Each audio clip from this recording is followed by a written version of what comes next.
We get major reports that the Vancouver Canucks star forward Elias Pettersson is being inquired about by multiple teams, including one team reaching out multiple times, and things are going to get very interesting for Patrik Allvin and Jim Rutherford heading into the March trade deadline.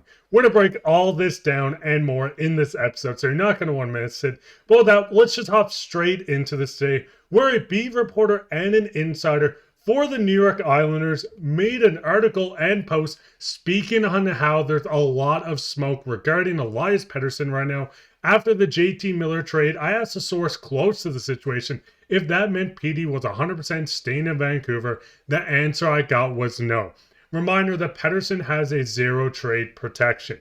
Now, looking at this, we have so many reports coming out about PD from other teams, but this is the first time that we've got a concrete source coming out to say the Islanders have 100% checked in more than once.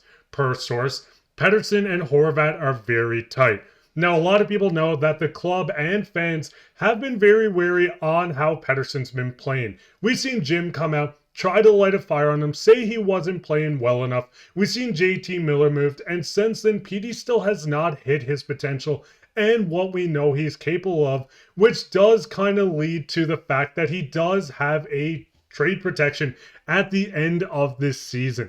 Now, we can see this year he is still getting paid his $11.6 million. Going into next year till the end of the contract, as you can see on the bottom, no movement clause. Cannot be traded, sent to the minors, or waived without the player's approval.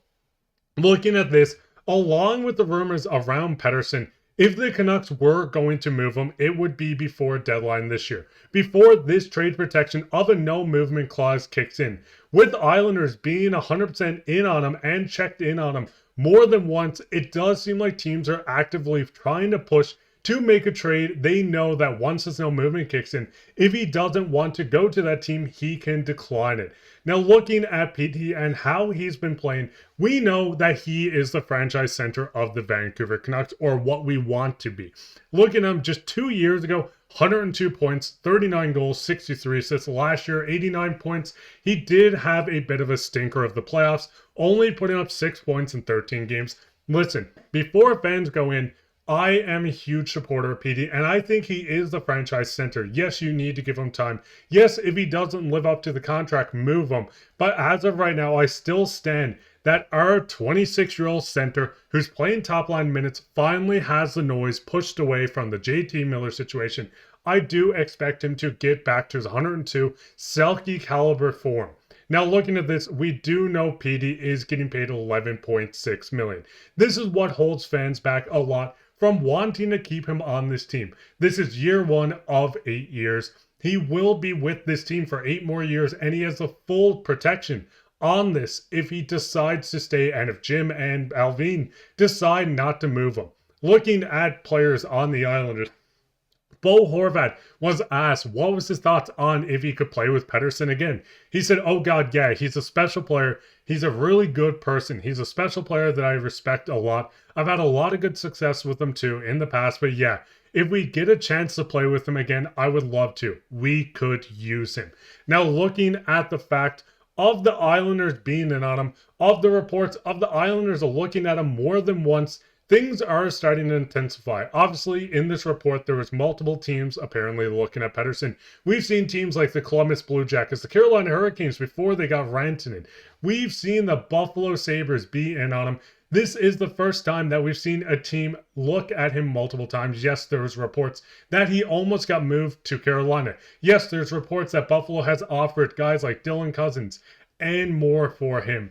Looking at this, the Islanders are a bit of a tricky situation with me. I mean, Bo Horvat's there, one of closest friends with Pettersson, loved playing with him, and we've seen him moved on to the Islanders for a second-round pick, which turned into Hronek, which does look nice. But the biggest thing, if you're moving Pettersson, you're going to miss out on a top-line center. Looking at the Canucks center, yes, Chytil has looked great with his team. Suter has flashes, same with Blucher. But if you're moving out Elias Pettersson, and your aspirations this year is to go and try to win a Stanley Cup, you're going to be very weak down the middle. Drew O'Connor can slide into play a bit of center, but he is better off in the wing. Amon is a guy that could slide in and play fourth-line center. But how comfortable can the Canucks be going into a playoff matchup with Chytil, with Suter and Bluger as your top 3 centers on this lineup. And we're going to dive into what we could get from the Islanders if a trade does start to form with them. The first person on the list that I would want back in return is Matthew Barzal, who is signed until 2031 at $9.1 million. Barzal is going to miss significant time this year. So the biggest thing with this is if you're going to go out and make a trade, getting Barzal is probably not going to happen at this point. Barzal does lack production on the goal scoring end, but he is an incredible passer. So fans do want him back. It seems like this might not happen, especially with him out for a while. He is a year older than PD, $2 million cheaper on the contract.